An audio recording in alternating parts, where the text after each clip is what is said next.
저희가 지금 사순절을 보내면서 예수는 그리스도이십니다에 대한 의미를 우리가 묵상하고 지금 더 깊이 생각하는 그런 시간입니다. 다시 오실 예수님은요, 무너진 세상, 그리고 앞이 보이지 않을 것 같은 세상, 그리고 오히려 앞이 더 막막해서 이제는 희망이 없어 보이는 세상 안에서도 우리의 참된 왕이 되십니다. 우리 인간은요, 창조주 하나님께 이렇게 예의 없이 또 어떤 정결함 없이 예배를 드릴 수 없어요, 원래는. 그래서 하나님께서 계시에서 딱 나타나 주시고서 인간이 하나님 앞에 예배 드릴 수 있는 방법을 가르쳐 주십니다. 그래서 성전을 어떻게 세워서 제사를 어떻게 드릴 수 있는지 리추얼, 의식을 가르쳐 주세요. 그것이 뭐냐면 하나님 앞에 우리가 나아가기 위해서는요, 절대 인간은 죄인이기 때문에 하나님 앞에 나갈 수가 없기 때문에 우리의 희생이 될 수 있는 어떤 정결한 동물들을 죽여서요, 그것들을 완전히 태워 올리는 제의 의식이 있은 후에, 그것도 일반적인 사람들은 하나님 앞에 나갈 수가 없었어요. 지성소로 들어가는 사람들은 특별히 선택받은 제사장들만 하나님 앞에 지성소에 나아갈 수 있었습니다. 그런데 지금 우리들은요, 예의도 없어요. 제가 근데 오늘 복장도요, 일부러 이거 열었어요. 이렇게 접었어요. 왜냐면요, 제가 여기를 꽉 닫고 너무 이렇게 사실은 예의 있게 또 의복을 갖춰야 되겠다 생각을 하다 보니까 너무 이렇게 정형화된 것처럼 답답한 느낌이 들 수 있겠구나. 너무 예배가 무거울 수 있겠구나. 예배자가 너무 이렇게 딱 막혀 있으면. 그래서 조금 더 자유롭게 해야 되지 않을까. 그래서 아까 사무실에서요, 하나님, 우리는 어차피 예수 그리스도를 예배 드리지 않습니까? 좀 더 자유하고 캐주얼하게 오히려 청년들도 같이 함께 기뻐할 수 있는 예배가 되기 위해서 좀 자유한 모습을 해보면 어떨까요? 그리고 이걸 이제 딱 열고 이렇게 접었습니다. 좀 자유로워 보이나요? 아니, 왜 그러냐면 사실은요, 이전에는요, 의복도 하나님이 다 짜여주셨단 말이죠. 근데 우리는 이제 예의 없이 그냥 자유하게 캐주얼하게 지금 하나님 앞에 나와서 예배를 드리고 있는 거예요. 그리고요, 특별한 리추얼, 어떤 의식이라는 그런 정형화된 형식으로 지금 있는 거는 아닙니다. 그냥 오롯이 내가 예수님을 믿었더니요, 내 안의 영으로 하나님을 찬양합니다. 이럴 수 있는 그런 나의 죄를 이미 다 용서해 주시고 속량해 주신 예수님을 믿고 예수님 앞에 이름 덕분에 우리는 지금 하나님 앞에 나와서 아무 거리낌 없이 이렇게 찬양하고 예배할 수 있다는 이 사실, 이것은요, 정말 예수 그리스도가 아니셨으면 일어날 수 없는 그런 놀라운 사건을 우리가 지금 경험하고 있는 거예요. 이걸 한번 좀 깨닫고 오늘 본문 안으로 들어가 봤으면 좋겠습니다. 예수님께서요, 나의 모든 죄를 속량해 주셨다. 그러면 어떻게 속량해 주셨냐? 한번 생각해 보시면 내가 예수 이름으로 회개할 수 있는 은혜가 주신 거예요. 그러니까 내 마음 가운데 화가 나고 속상하고 분노가 일어나고 억울하고 뭐 미워지고 아니면은 미래가 답답하고 뭐 이런 일들이 있을 때요, 하나님, 저 좀 용서해 주세요. 하나님 앞에 나아가고 싶어요. 예수님 이름으로 저를 용서해 주세요. 회개합니다. 이렇게 내 죄성을 깨닫고 회개합니다. 그러면은 내가 다시 정결한 영이 되어서 하나님 앞에 예배드리고 또 기도하고 하나님의 영으로 함께 할 수 있는 사람들로 인도함 받는 거예요. 이것이야말로 예수 그리스도를 통하여서 우리가 지금 하나님 앞에 마음껏 나갈 수 있는 그런 사건이 된 사실입니다. 그러니까 나의 마음과 정성을 드리겠다고 감히 하나님 앞에 나올 수 없었던 사람들이 지금 우리는요, 이 자리에서 하나님 찬양합니다. 그리고 막 기뻐 뛰면서 찬양할 수 있는 거고 악기로 찬양할 수 있는 거고요. 그냥 우리가 편한 복장으로 예배 드릴 수 있다는 사실입니다. 우리가 예수님 없이는 이러한 하나님의 전적인 은혜를 받을 수 없었습니다. 그런데 이제는 이런 은혜를 우리가 누리고 있습니다. 사순절은요, 단순히 절기를 지키는 그런 시간이 아니에요.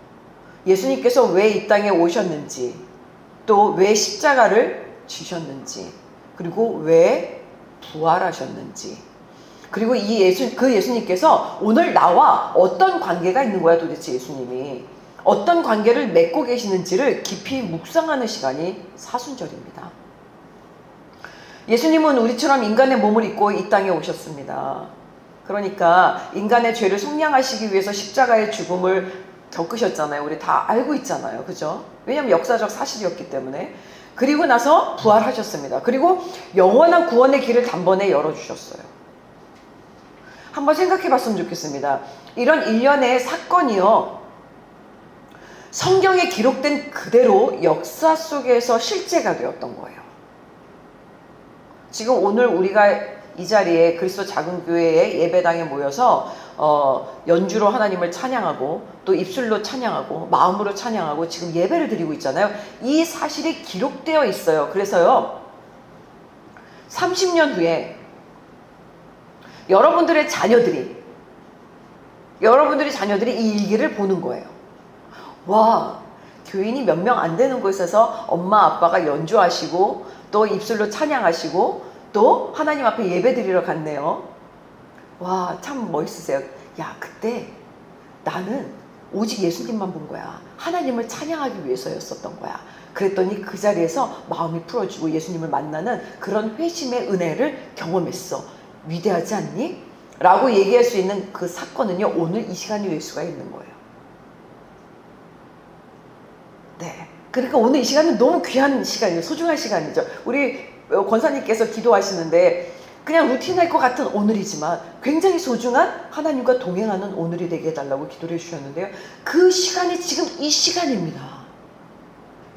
그러니까 예수님께서 십자가에 돌아가셨고 부활하셨고 다시 살아나셨고 하늘에 오르셨던 그 순간이 기록된 성경, 그리고 역사적으로 여러분들이 다 아시지만 철학책을 봐도 나와 있고요. 또 역사적인 이스라엘 역사를 보면 나와 있고요. 이 실제 사건들이요, 갑자기 일어난 사건이 아니에요. 우연히 일어난 사건이 아닙니다. 하나님의 섭리였으면요, 동시에 우리를 사랑하시는 하나님의 사랑 때문에 일어난 실제적 사건이었다는 겁니다. 우리 하나님은요, 나를 너무 사랑하세요. 우리 한번 다 같이 내 자신의, 내 가슴에 이렇게 손을 얹고, 하나님은 나를 너무 사랑해 주셔서 감사합니다. 한번 고백할까요? 시작. 하나님, 저를 사랑해 주셔서 감사합니다. 네. 나를 너무 사랑해 주시는 거예요. 그런데 우리가 예수님을 믿는다고 할 때요, 많은 사람들은요, 오해하는 부분이 있습니다. 어떻게 오해하냐면, 예수님을 믿으라고 우리가 전도하잖아요. 저도 많이 이제 전도해 보면요, 예수님 믿으면 마치 현실이 매직처럼 갑자기 확 바뀌는 걸 기대해요. 내 삶이 눈에 보이게 즉시 달라지는 걸 원하는 거죠. 그래? 나 교회 가면은 잘 살아? 교회 가면 잘 돼? 내 자녀들을 위해서 좀 기도해야 되는데, 내가 지금 대학을 가려고 그러는데 이거를 좀 기도해야 되는데, 나 지금 직장 문제가 있는데 이거 해결해서 기도해야 돼. 나 질병이 있는데 이걸 위해서 가야 되는데, 어차피 뭐 절에 갈까 아니면 교회 갈까 고민했는데 교회 가서 그러면은 기도하면 이거 내 질병이 다 낫겠지? 뭐 이런 거를 기대할 수 있어요. 영화나 드라마처럼 한순간에 상황이 역전되거나 갑자기 어떤 히로처럼요, 특별한 능력을 갖게 되거나 일이 풀어지는 그런 걸 기대할 수 있어요. 그런 하나님을 기대하는데요, 사실은 그것은요, 샤머니즘에서 기복이라고 하잖아요. 그러니까 기복은 세상에서 복을 받는 것, 또 세상에서 받는 어떤 나쁜 불운 이런 것들을 피하려고 하는 종교적인 태도입니다. 세상에서 복을 받지 않는다는 것, 예수님을 믿고 하나님 앞에 나아가는 것, 세상에 복 받는 거 아니야, 이것도 아니에요. 복 받는 건 사실입니다. 그런데요, 성경이 말하는 예수는 그리스도시라는 구원은요, 먼저 그런 방향으로 시작되는 게 아니라는 겁니다. 예수님을 믿으면요, 가장 먼저 내 환경이 변하거나 내 미래에 대한 지금 기도, 바람이 바뀌거나 아니면 내가 기대하는 거가 이루어지는 건 먼저 시작되는 게 아니라요, 내 영혼이 변화되는 것을 시작으로 하나님은 말씀해 주시고 계십니다.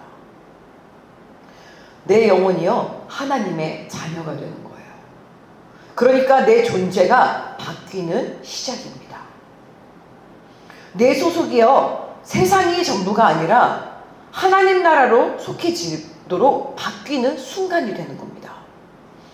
내 인생의 주인이 이제는 그렇구나. 내 인생의 주인은 남편일 수도 있었고 아내일 수도 있고 내 자식일 수도 있고 내 배우자일 수도 있고 내 친구일 수도 있고 돈일 수도 있고 어떤 명예일 수도 있고 권력일 수도 있는데요. 이 모든 것들이요 주인이 바뀌기 시작하는 시작입니다. 예수님은 그리스도이십니다. 이렇게 믿습니다 함과 동시에요. 우리가 예수님 이름으로 하나님 앞에 나아갈 수 있는 영적인 하나님의 자녀로 인정받는, 또 택함받는, 또 사랑받는 그런 은혜가 시작되는 순간이라는 것을 믿어지는 은혜 있기를 간절히 원합니다. 그때요, 주님, 제가 마음이 아파요. 제 아픈 마음을 좀 위로해 주세요, 하나님. 관계가 어려웠거든요, 하나님. 두려워요. 이 두려운 마음을 제거해 주세요. 저 앞으로 이렇게 지금 어디 가서 일을 해야 되는데 너무 힘들어요. 하나님 힘을 더하여 주세요.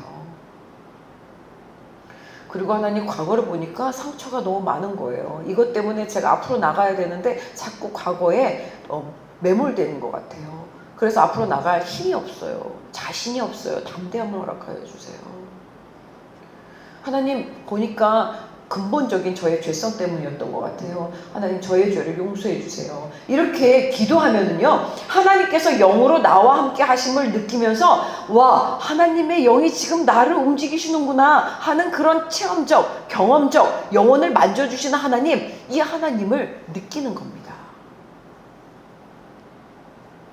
예수님을 통해서 하나님과 직접 대화하고 하나님의 선하신 영을 누릴 수 있게 되었다는 놀라운 은혜를 받는 것, 이것이 예수님을 믿는 믿음의 시작이라는 것을 깨닫고 우리가 신앙생활을 해야 돼요. 근데 놀라운 거는요, 그걸 깨닫고 말씀으로 영혼으로 기뻐지면서 하나님 앞에 나아갔더니 우리는 기복을 바란 게 아닌데 하나님께서 나의 이런 무거운 짐을 대신해 주시고 예수 그리스도를 통하여서 하나님 앞에 복을 받기를 원하는 건데, 놀라운 건요, 그 복까지, 그 은혜까지 매일매일 인도해 주시면서 경험할 수 있도록 축복해 주신다는 사실을 믿으시기 바랍니다. 그 증거는요, 예수님께서 십자가에 죽으시고요, 다시 부활하셨을 때 십자가에 달리시면서 채찍질을 당하시고요, 옆구리에는 창이 찔리셨어요. 그리고 손에는요, 못이 박힌 거예요. 무릎은요, 망치로 쳤기 때문에 깨진 겁니다. 근데요, 그 모습 그대로 살아나셨어요, 예수님께서. 그때 제자들에게 가셔서 말씀하시는 장면을 우리가 볼 수 있습니다. 당시 제자들은요, 예수님이 다시 살아나신다는 그 미리 말씀해 주셨는데도요, 완전히 그걸 잊어버린 거예요. 혹시 우리도 예수님 제자니까 끌려가서 죽게 되지 않을까? 이런 생각을 한 거죠. 이제는 무엇을 하고 살아야지? 앞일을 걱정하는 겁니다. 이런 두려움, 허망함으로 생각하고 있는 그런 제자들이 모여있는 곳에 예수님이 부활하셔서 딱 나타나세요. 그리고 첫 말씀은 다음과 같습니다. 요한복음 20장 19절을 함께 합독하겠습니다. 시작. 그날 곧 그 주간의 첫날 저녁에 제자들은 유대 사람들을 두려워해 문들을 걸어 잠그고 모여 있었습니다. 그때 예수께서 오셔서 그들 가운데 서서 말씀하셨습니다. 너희에게 평강이 있을지어다. 아멘. 이 말씀은요, 예수님께서 최후의 만찬을 하실 때요, 제자들에게도 동일한 말씀을 주셨어요.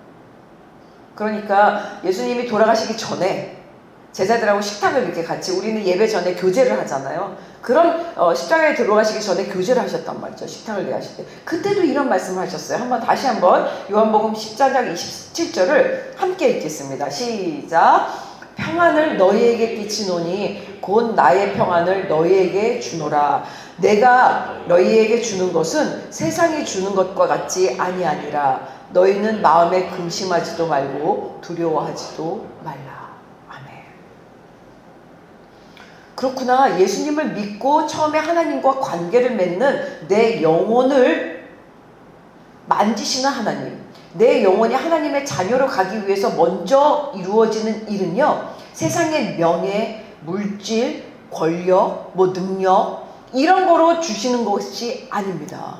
먼저 평안을 주시는 거예요. 영적인 은혜를 허락하여 주시는 거예요. 하나님의 마음을 먼저 우리에게 보여주시는 겁니다. 예수님이 주시는 평안은요, 단순하게 자랑할 만한 그런 행복한 상태가 아니에요. 근데 우리가 이제 한번 보세요. 매일 기뻐요. 재밌어요. 그래서 예수님이 아직 필요하지 않아요. 사실 저도 어릴 때 생각해보면 그런 것 같아요. 우리 가정이요, 매일 그렇게 즐거웠어요. 근데 부유해서 즐거웠냐, 뭐 특별하게 만족이 돼서 즐거웠냐가 아니었던 것 같아요. 그냥 가족이요, 뭐 가정 예배를 드리거나 또 악기를 다 이제 다루거든요. 저희 가족들도 다 예술을 시키셨었기 때문에. 그러니까 막 여기저기서 맨날 연습하는 거예요. 바이올린 연습하고 피아노 연습하고 뭐 성악 연습하고 뭐 이렇게 다. 그리고 밑에서는 저희 어머니가 사모님이신데 피아노 학원을 운영하셨었어요. 그러니까 덩달아 예술을 배운 거죠. 사실 어떻게 보면은 선생님들 모시고 왔을 때 저희는 그냥 껴서 레슨 뭐 이렇게 해서 레슨을 받았던 것 같아요. 그러니까 맨날 음악 소리가 나죠. 그러니까 매일 행복한 거예요. 재밌는 거예요. 그러니까 어떻게 보면 또 힘들면 교회 가요. 교회 가서 뭐 하는 줄 아세요? 어릴 때 놀아요. 그러니까 말씀이 들어온다기보다 교회 가면 재밌는 거죠. 집에 와도 행복해요. 재밌어요. 그러니까 뭐 가난하고 뭐 학교에 가서 준비물을 안 갖고 오거나 뭐 아니면은 준비물을 살 돈이 없어서 뒤에 이렇게 서 있어도요, 그냥 재밌는 거예요. 좋은 거예요. 그게 그렇게 싫다, 힘들다, 어렵다라고 느끼지 않고 살았던 것 같아요. 그러니까 그냥 마음 가운데 계속 즐겁고 행복하니까 어떻게 보면은 정말 예수님에 대한 그 피 흘림, 십자가에서 돌아가신 이거에 대한 처절한 아픔, 그래서 고통 가운데 있는 사람들의 마음을 아마 느끼지 못했던 것 같습니다. 그냥 예수님의 말씀은 행복한 말씀, 사랑의 말씀, 하나님의 말씀대로 따라야지 하지만 사실은 사람들의 곤고함, 또 고통, 또 쓰라림, 우울함, 또 빈곤함에 또 갈등하는 그런 힘든 마음들을 아마 공감하지 못하고 어릴 때는 크지 않았나 이렇게 생각을 해봅니다. 그러니까요, 예수님께서 주시는 평안은요, 네가 그냥 지금 현재가 너무 기쁘니까 막 행복하고 즐거운 상태가 아니라 어려운 가운데서, 가난한 가운데서, 해결이 되지 않는 상태에서 다시 한번 내가 빈곤함 속에서 무너지는 그 자리에서, 우울함 속에서 헤어나오지 못하는 그 순간에서 근심과 염려와 두려움 앞에서 그렇구나, 그 가운데 주시는 평안함을 우리 예수님은 이야기하신 거구나. 네가 매일 즐거우니까 주는 평안이 아니라 영혼의 안식, 내 마음속에서 거짓이 있다라는 것을 깨닫게 해주시는 그런 평안함, 세상을 보면서도 흔들리지 않고 온전한 하나님의 방식이 무엇인지를 더 쫓고 싶어하는, 깊이 그 영혼 가운데 하나님의 영을 바라보고 싶어하는 그 중심의 평안함, 그런 영혼의 안정을 주시는 평안을 말씀하셨던 것입니다. 곧 내 영혼의 어둠의 문제를 통치해 주시는 분이 예수님이시다. 그러니까 환경이 만족이 돼서 나한테 필요한 게 없어 라고 생각하는 사람들 지금도 많습니다. AI로 지금 더 물질이 더 많아지는 사람들도 있고 빈익빈 부익부가 차이가 있잖아요. 그리고 사실 편이한 세상을 살고 있지 않나요? 그러니까 뭔가 필요한 게 없는 겁니다. 그러니까 내 영혼의 지금 문제를 바라보질 않아요. 근데 예수님이 말씀하시는 거는요, 너네 지금 편이하니? 살기 괜찮니? 지금 문제가 없는 것 같니? 아니면 문제가 있니? 그 문제 속에서 내가 해결해 줄게를 말씀하시는 게 아니라요, 해결이 되고 지금 문제가 없는 것 같지만 내 영혼 가운데 또 문제가 있지만 그 영혼을 바라보지 못하는 영혼 가운데 말씀해 주시는 말씀입니다. 우리의 영은 본성적으로 어둠 가운데 있기 때문에 내가 너희에게 평안을 주노라, 내가 너희에게 하나님의 영을 부어주노라, 내가 너희에게 새 생명을 더하여 주노라. 그것은 하나님과 나와의 관계성을 다시 새롭게 재정립시켜 주신다는 그런 은혜입니다. 세상에서는 이런 상태를요, 자존감이라고 또 말하진 않습니까? 그러니까요, 자존감은요, 사실 아주 깊은 데서부터 형성이 되잖아요. 보통 가정에서부터 만들어집니다.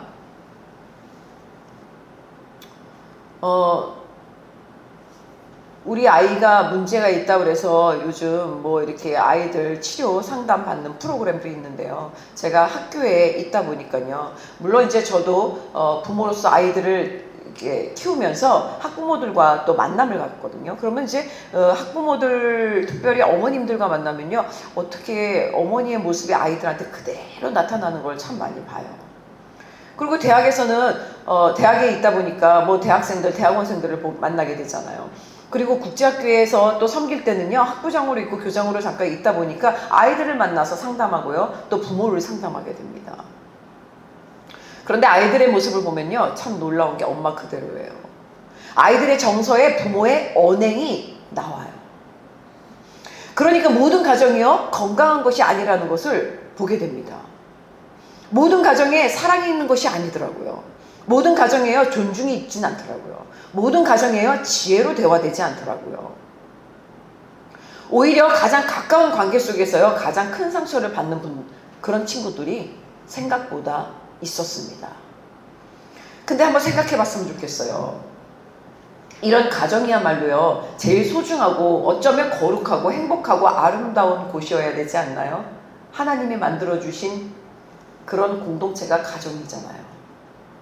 하나님이 아담을 만드시고 창조하시고, 와, 외로워 보이니까 갈비뼈를 하나를 뽑아서 하와 아내를 만들어주세요. 그러니까 최초에 하나님이 만들어주신 거룩한 공동체는 부부고 가정이에요. 그런데요, 그렇게 행복한 아름다운 가정이어야 되는데요, 가장 편한 공동체여야 되는데요, 사람들은 어떻습니까?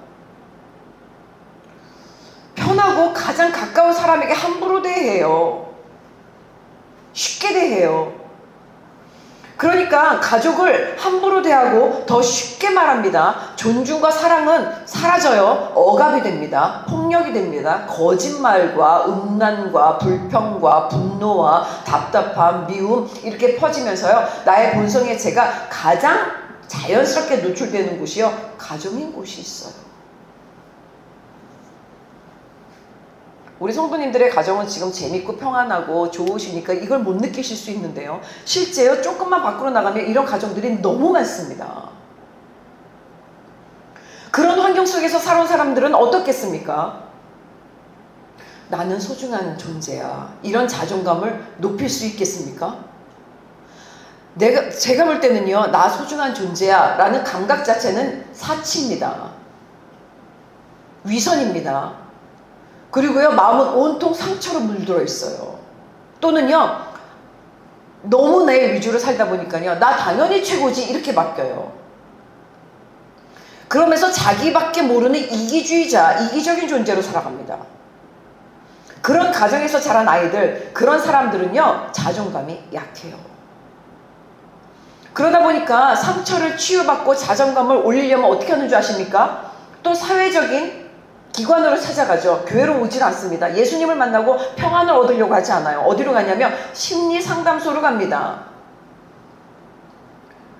상담을 받아야 된대요. 그래야지 상담을 받고 치유받고 자존감을 올릴 수 있다는 거예요. 어떤 사람들은요, 아니야, 나는 인정받아야 돼. 그래서 나 인정받고 칭찬받아야지 내가 살아나, 이렇게 이야기합니다. 물론 그런 도움도 필요할 수 있습니다.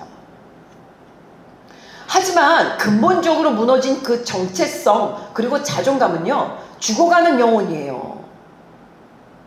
우리가 잘 생각해 봐야 됩니다. 지금 왜 자존감이 바닥났냐? 그러면 한번 내 영혼을 바라봐야 돼요. 내 영혼이 지금 죽어가고 있구나. 지금 내 영혼이 메말라가고 있는 거구나. 지금 내 영혼이 너무 지쳐 있구나. 지금 내 영혼이 힘이 없구나. 그러니까 결국은 사람들의 인정을 받으면 해결될 것 같은데 인정을 받으면 해결되지 않는 거예요. 인정받았는데 자존감이 높아질 것 같은데 아니라는 거죠. 심리 상담을 받고 왔는데요, 돈만 들였어요. 뭔가 변화될 것 같은데요, 영혼이 변화되지 않으니까 완전히 회복되지 않는다는 사실입니다. 바로 그런 우리를 위해서 예수님께서 오신 것입니다. 예수님은 말씀하십니다. 내가 너에게 평안을 주노라.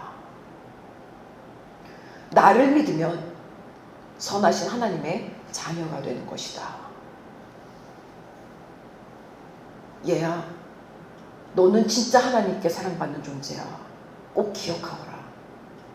이런 놀라운 은혜를 주시고자 하나님의 아들 예수님께서 이 땅에 오셨다는 사실입니다.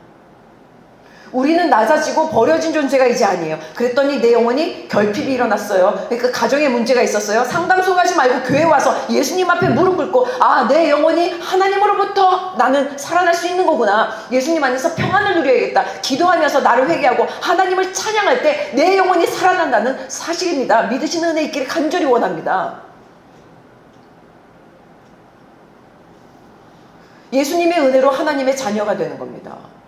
로마서 8장 15절 16절은요 이렇게 말해요. 우리가 다시 무소하는 종의 영, 그러니까 세상의 영을 계속 받는 것이 아니라 양자의 영을 받아서 하나님을 아바 아버지로 부르게 되었으니 이렇게 기록되어 있습니다. 그러니까 그렇구나. 예수님이란 존재 십자가에 못 박혀 내 죄를 속량해 주셨고 나에게 부활하셔서 다가오셔서 하시는 말씀, 너에게 평안을 주노라. 이거는 내가 아바 아버지, 하나님은 나의 아버지십니다 라고 고백할 수 있게 해주셨다. 이 사실입니다. 제가 또 잠깐 간증을 하나 할게요. 간증이요? 제가 아무래도 갱년기를 거치고 있는 것 같습니다. 당연하겠죠, 그죠? 50에 넘어가면서 여기저기 아픈 진단을 받았어요. 물론 진단을 받았습니다. 그런데요,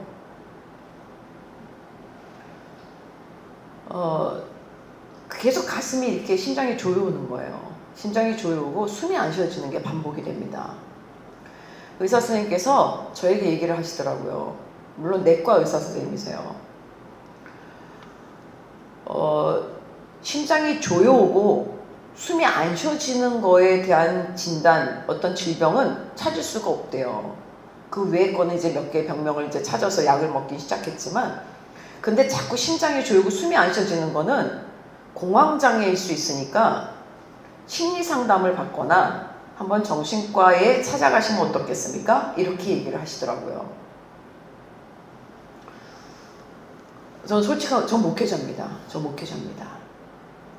이 얘기를 들었을 때 그렇구나, 누구도 피해갈 수 없겠구나. 그래, 심리 상담을 받으러 갈 수도 있고 또 정신과에 가서 약을 먹는 거는 나쁜 거가 아니야. 공황장애라고 하면은 그래, 약을 먹고 또 풀어질 수 있겠구나 할 수 있어요. 근데요, 제가 그때요, 참 안타깝다. 혜인아, 내가 50이 딱 넘어가면서 이제 또 다른 병원에서는 저한테 이렇게 얘기하세요. 화가 나지 않으세요? 분노가 일어나지 않으세요? 막 더웠다 추웠다 이렇게 막 이렇게 신체 변화가 일어나지 않으세요? 이렇게 물어보시더라고요. 근데 보니까 더웠다 차가웠다 뭐 이런 거 하지만 분노가 막 갑자기 일거나 화가 일어나지는 않아요. 그런 얘기는 드렸는데 보통 이런 이제 갑자기 50대가 딱 되면서 이렇게 호르몬이 바뀌기 시작한대요. 그래서 남성 호르몬이 나온다고 합니다. 그러면서 갱년기는요, 완전히 이 변하면서 과거의 모든 것들이 막 올라오면서 분노가 일어나고 화가 일어난대요. 보통 50편 때 그런 이제 증상들이 일어난다고 합니다. 그런가? 내가 화가 막 일어나나? 어떤가? 그리고 저도 제 영혼에 대해서 한번 깊이 생각을 해봤어요. 그랬더니 그럴 수 있겠더라고요. 내가 이렇게 하나님 기쁘시게 열심히 살았고 지금 뭔가가 최선 다하고 지금도 참고 감사함으로 늘 열심히 하려고 그러는데 이렇게 열심히 기쁘시게 하려고 하는데 뭔가 해결이 안 된 것 같으니까 답답하고 속상해서 이거를 내가 혹시 내가 막 속상해지는 마음, 이건가? 이런 생각도 해본 적이 있어요. 오늘 이 자리에서 제가 고백을 합니다. 그런데 놀라운 얘기를 한번 드릴게요. 제가 예배에 와요. 수요일 모임이 예배가 있잖아요. 그죠? 목회하니까. 그리고 금요 예배를 또 뜨겁게 드립니다. 기도 예배를 드립니다. 기도와 예배. 예배를 드리면서 기도하잖아요. 이곳에 교회 와서 제가 기도하면요, 이 모든 것들이 풀어져요. 하나님께서 만져주세요, 제 영혼을. 혜인아, 수고했다. 사랑한다. 네가 이거를 못 견디니? 내가 너를 사랑하고 너를 치유한다. 막 만져주시면요, 와, 하나님 감사합니다. 위대하십니다. 사랑합니다. 하나님, 제가 무슨 그럴 자격까지 있습니까? 하나님 위대하십니다. 한참 기도하고 나면요, 마음이 풀어지고 다시 기뻐지고 감동이 일어나고요, 더 잘해야겠다는 생각이 나고요. 그러니까 저는 살아오면서 그렇게 화를 내는 사람이 아니에요. 막 이렇게 소리를 큰 소리를 내본 적이 없기 때문에 그렇구나. 그냥 이게 내 본성인데 지금 이 환경에 따라서 지금 내 신체가 변화된다고 해서 내가 상담소를 찾아가서 공황장애, 너무 스트레스가 많고 일이 많고 이래서 불안한 게 아니라 이 모든 것도 하나님 앞에 내려놓으면 하나님이 풀어주시는구나 를 경험합니다.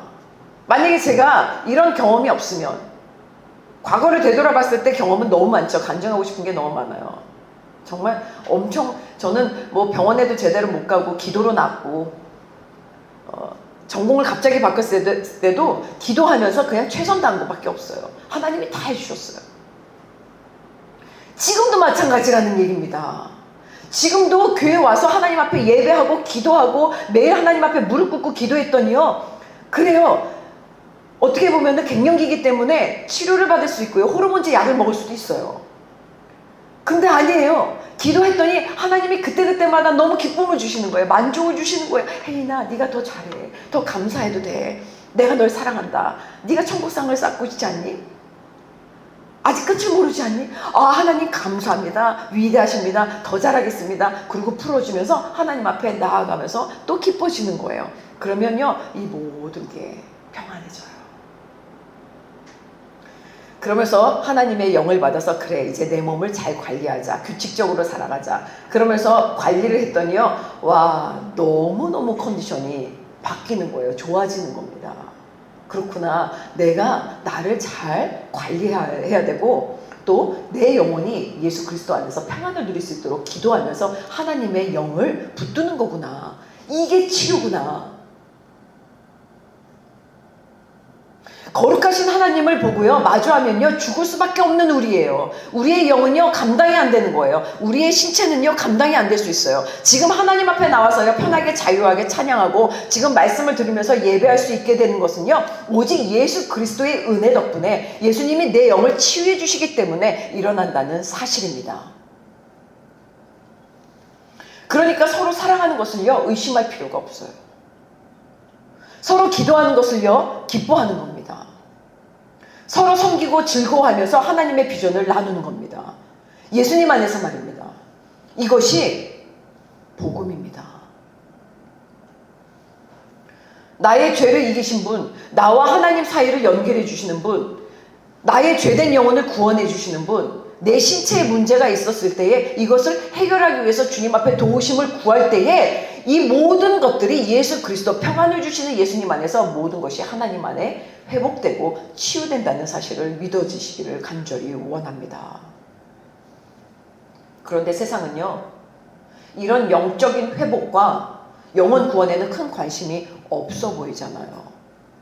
일단 눈에 보이는 좋은 일이 생겨야 한다고 생각하고 당장 해결되기를 원하잖아요. 제가 고백할까요? 저는 이제 고혈압 약을 먹지 않습니다.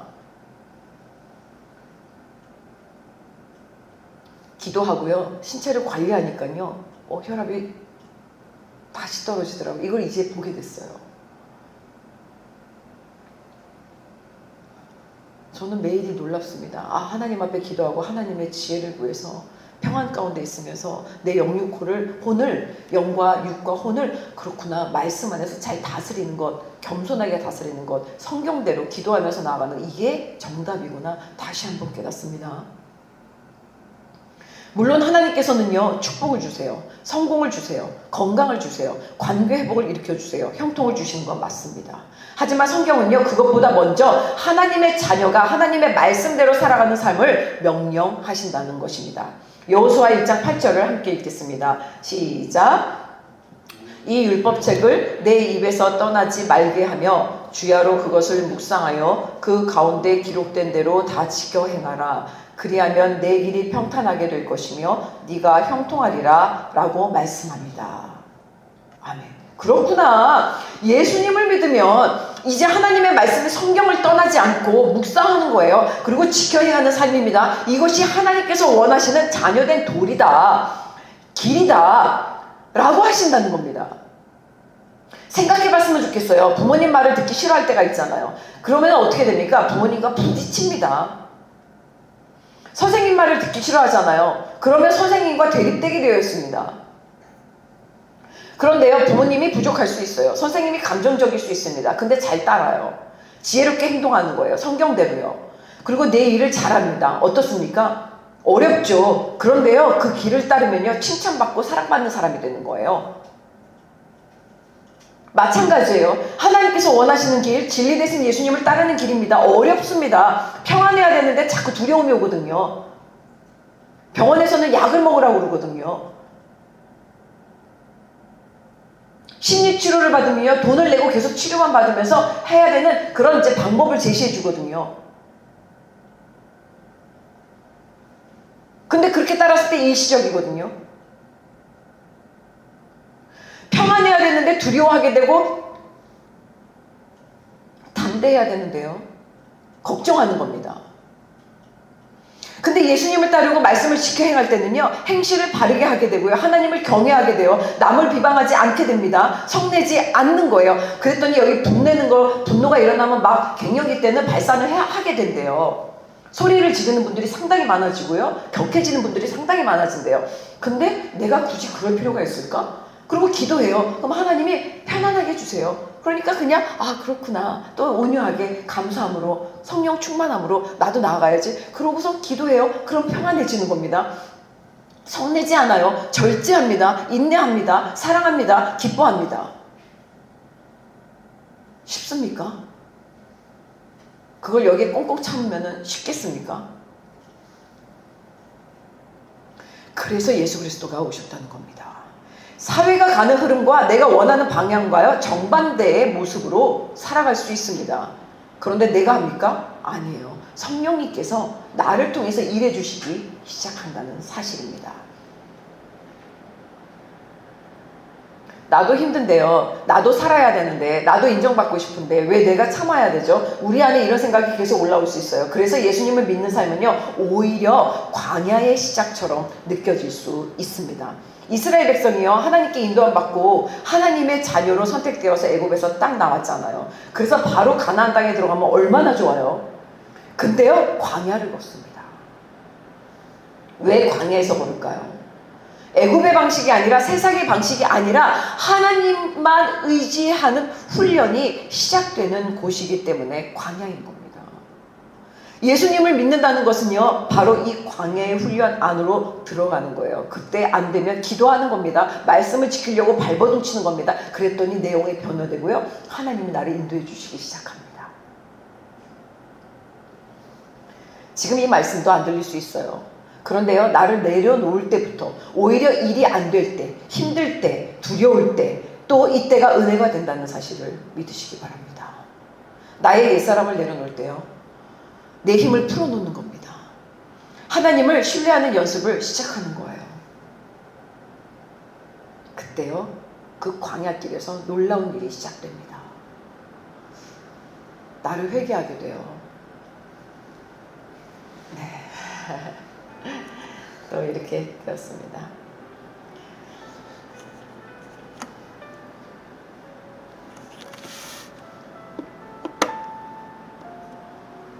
제가 이거를 이제 보여줄 때가 왔는데, 연결이 아직 안 됐군요.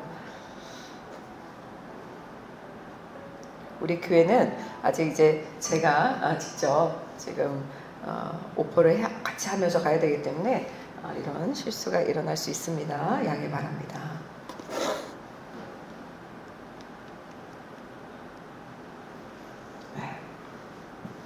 네, 다시 오실 예수님을 이제 GPT한테 도움을 좀 받았습니다. 해상도 좋게 해달라고. 그래서 성경 그대로를 지금 그림으로 그려낸 겁니다. 우리가 하나님의 영을 사모하면서 예수님을 믿는 거는요, 감사가 나오는 거예요. 내 안에 성령의 열매가 맺혀지는 겁니다. 그러니까 내가 애쓰지 않아도 하나님의 마음을 풀어주시고, 온유하게 만들어주시고, 절제하게 하시고, 행복을 주시고, 은혜를 주신다는 사실입니다. 내 영혼이 바뀌기 시작해요. 자존감이 높아집니다. 정확히 말하면요, 세상이 주는 자존감이 아니에요. 하나님의 자녀라는 그 정체성에서 오는 거룩한 감사, 그 담대함, 이런 자존감이 높아지는 겁니다. 누가 세워주세요? 하나님이 예수 그리스도를 통해서 세워주십니다. 그러면서 하나님의 비전을 구하게 됩니다. 사랑하는 성도 여러분, 예수 그리스도의 십자가와 부활에는 이런 놀라운 은혜가 있는 겁니다. 예수님은 이 땅에 오셨고요, 죽으셨어요. 그리고 부활하셨습니다. 그리고 하늘에 오르셨습니다. 지금은요, 하나님 우편에 앉아서 우리에게 평안을 주시며 성령으로 일하고 계십니다. 성경은 분명히 말씀하십니다. 하늘에 계신 아버지께서 다시 오신다는 사실이에요. 이제 예수님은 다시 오신다는 말씀입니다. 오늘 저와 여러분이 하나님 앞에서 예배를 드리면서 내 영혼이 예수 그리스도로 다시 회복되고 살아나는 은혜가 있기를 소망합니다. 또 하나님의 자녀로 살기를 결심하면서 내 삶의 과거는 사라지고 다시 가나안으로 들어가는 축복의 길이 열려지는 변화이시기를 예수님의 이름으로 축원합니다. 다시 오실 예수님이요, 우리가 이렇게 지금 이제 사진을 이 그림을 봅니다. 다시 오신 예수님을 소망하는 것은요, 오늘의 현실이 되는 그 영혼, 내 영혼의 희망이 되는 겁니다. 마가복음 13장 24, 25절은 이렇게 말합니다. 그러나 환란이 지나가면 해가 어두워지고 달이 빛을 내지 않을 것이며 별들이 하늘에서 떨어지고 하늘의 세력들이 무너질 것이다. 환란 후에요, 해가 어두워진대요. 지금 보니까 이 어둠 속에 있잖아요. 제가 그림을 이제 사실 몇 번을 요청했어요. 막 그렸더니 예수님이 너무 밝게만 오는 거예요. 아니잖아. 세상에 지금 성경은 환란이 왔잖아. 해가 어두워졌어. 어둡게 그려봐. 지금 밝은가요? 이게 어두운가요? 사람들이에요. 그랬더니 다시 밑에만 어둡게 그리는데 아직도 여전히 위에 빛을 좀, 위에서 빛이 얇게 가늘게 떨어지게 하고 거기서 예수님이 이렇게 들어오시게 한번 그려봐. 근데 잘 안 되더라고. 이상하게 그려내서 일단 요걸로 셀렉을 한 건데요. 달이 빛을 내지 않아요. 별들이 하늘에서 떨어진대요. 하늘의 세력들이 흔들릴 것이라고 말씀합니다. 이 장면 SF 영화 같지 않나요? 마치? 그렇지 않나요? 예. 근데 말세의 모습을 얘기하시는 거예요, 지금. 예수님 다시 오실 때 분명히 이때가 온대요. 예수님 이미 오셨잖아요. 오시는데 다시 오시는 예수님 때요, 이렇게 된다는 거예요. 하늘의 권세들이 흔들릴 거래요. 하늘의 권세는요, 세상을 지배하는 공중의 권세 잡은 사단을 말합니다. 이런 것들이 다 흔들린대요. 그러니까요, 이렇게 생각하시면 됩니다. 우리가 당연하다고 여겼던 거 다 흔들린다는 거예요. 매일 우리 안정적으로 느꼈어요. 매일 해가 떴잖아요. 매일 저녁이 되면 달이 뜨잖아요. 별이 뜨잖아요. 이거 우리 그냥 당연하다고 생각했잖아요. 이거 다 흔들린대요. 이게 천문현상만으로 말하는 게 아니에요. 인간이 붙잡고 있는 안정감, 내가 이거라고 생각했던 기준 다 흔들린다는 겁니다. 사실 우리 그렇지 않습니까? 직장이 안정적인 것 같은데 언제 잘릴지, 언제 옮겨야 될지, 언제 퇴직해야 될지 흔들립니다. 건강함, 안정이라고 생각하고 당연하다고 생각하는데요, 병이 와요. 움직일 수 없는 겁니다. 이렇게 건강 흔들립니다. 사랑관계, 내 지와 환경에 맞는 사람들, 그래 나는 결이 맞는 사람, 난 수준에 맞는 사람들하고 사겨 이랬는데요, 안정감이 있습니까? 그런데 배신이 오고요, 음해해요, 질투합니다, 이간질합니다, 믿음이 무너지고 흔들립니다. 돈이 안정적이었습니다. 이렇게 얘기해요. 그런데요, 있어도 충분하지 않아요. 계속 채우고 싶은 겁니다. 내 실력이 나를 지켜줄 줄 알았죠? 그런데요, 내 실력도 이제는 사람들과 조직 속에 있을 때죠. 그 조직을 떠나면 아무것도 아니라고 흔들릴 때가 옵니다. 교수요, 은퇴하면요 끝이고요. 장관도 임기가 끝나면 끝이고요. 사장도요, 그 직장을 그만두면 모두가 흔들립니다. 예수님께서 세상이 흔들리지 않는다고 말씀하시지 않으셨습니다. 오히려 흔들린다고 지금 본문에서는 말씀하십니다. 하지만 그 흔들림 가운데서 우리는요, 그리스도인들 아닙니까? 이제는 예수님의 십자가와 부활을 믿는 사람들 아닙니까? 그러니까 예수님 안에서 평안을 누리면서 흔들리지 않고 끝까지 하나님의 말씀대로 사는 삶이 되어야 한다. 이것이 오늘 본문이 우리에게 주시는 하나님의 말씀인 것입니다. 26절, 27절은요, 그때 사람들은 인자가 큰 권능과 영광 가운데 구름을 타고 오는 것을 볼 것이다. 지금 이렇게 오신다는 얘기예요. 글쎄요, 제가 볼 때는 너무 멋있을 것 같아요. 해가 떨어져 있죠. 달은 비추지 않죠. 별도 떨어졌죠. 너무 어둡고 그 안에서 어떻게 보면은 굉장히 사람들은 불신과 분노와 그 영적으로 이제는 다 죽어가고 있는데요, 예수님이 빛으로 딱 오실 때 얼마나 위대할까요? 이 그림 상상 초월할 것 같아요. 그때의 인자가 천사들을 보내 택함 받은 사람들을 땅끝에서 하늘 끝까지 사방에서 모을 것이다. 인자는 누구냐? 예수 그리스도이십니다. 택함 받은 사람들은 누구냐? 우리들이에요. 그리스도인들입니다. 기원전 구약 성경입니다. 한 6세기예요. 다니엘서에 다니엘이라는 사람이 있었어요. 성경에 다니엘서가 있는데요. 이 사람이 함께 동시대 사람이 석가모니, 공자, 동시대에 살고 있었던 사람들입니다. 이 다니엘이 기록했던 다니엘서 7장 13, 14절에도 예언되어 있어요. 환상 가운데 인자 같은 이가 하늘 구름을 타고 와서 하나님께 권세와 영광과 나라를 받는 장면, 이 장면을 기록합니다. 즉 예수님은요, 자신이 인자다. 그러니까 내가 하나님의 아들이고 사람의 모습으로 온 인자다, 구원자다, 왕이라고 말씀하시는 오늘 본문의 내용입니다. 사랑하는 성도 여러분, 다시 오실 예수님을 믿는다는 것은요, 현실 도피 아니에요. 막연한 미래 아닙니다. 예수님은 약속대로 기원 후 1년에 분명히 이 땅에 오셨었고요. 십자가에서 돌아가셨고요. 실제 역사고 부활하셨고 하늘에 오르셨습니다. 이제는 다시 오실 예수님을 믿는다는 것은요, 오히려 우리는 실제 어떤 역사가 일어날 것을 기대하는 겁니다. 현실을 가장 바르게 바라보는 믿음이 될 것입니다. 오늘 본문은요, 분명히 말씀하십니다. 세상은 흔들린다. 그러나 예수님은 왕으로 오신다는 약속을 믿으시기 바랍니다.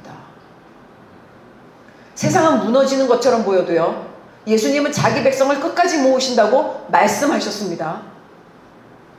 그러니까 다시 오실 예수님은요, 우리에게 막연한 미래를 가르쳐 주시는 게 아니라, 두려움의 대상이 아니라 희망이 되는 은혜인 것입니다. 오늘 우리가 지칠 때, 흔들릴 때도요, 흔들리지 않아도 돼. 그래, 기도하자. 그래, 하나님 기쁘시게 하자.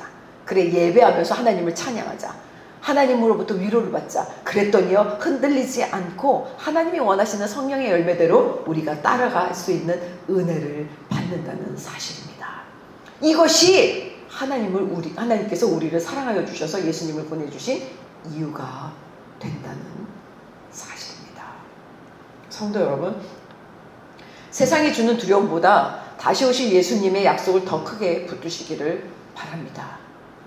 오직 십자가를 바라보시기를 원합니다. 오직 부활하신 예수님을 바라보시기를 간절히 원합니다. 그리고 다시 오실 예수님을 소망하시는 놀라운 소명의 빛이 나타나는 저와 여러분들이 되시기를 간절히 원합니다. 본문이야말로 오늘을 사는 우리에게 힘이 되는 말씀입니다. 견디게 하는 위로가 될 것입니다. 순종하게 하는 이유가 되는 은혜의 말씀입니다. 그리고요, 기쁨의 근거가 되는 예수 그리스도의 말씀입니다. 오늘도 우리에게 동일하게 말씀해 주십니다. 너희에게 평안을 주노라. 복된 주일에 받는 하나님의 말씀을 통해서 나는 내 힘으로 버티는 사람이 아니라 주님의 붙드심 속에서 살아가는 성령의 열매를 맺는 사람들이다 라는 사실을 믿음으로 고백하면서 내 영혼의 기쁨이 충만한 은혜가 여러분들과 저에게 있으시기를 예수님의 이름으로 축원합니다.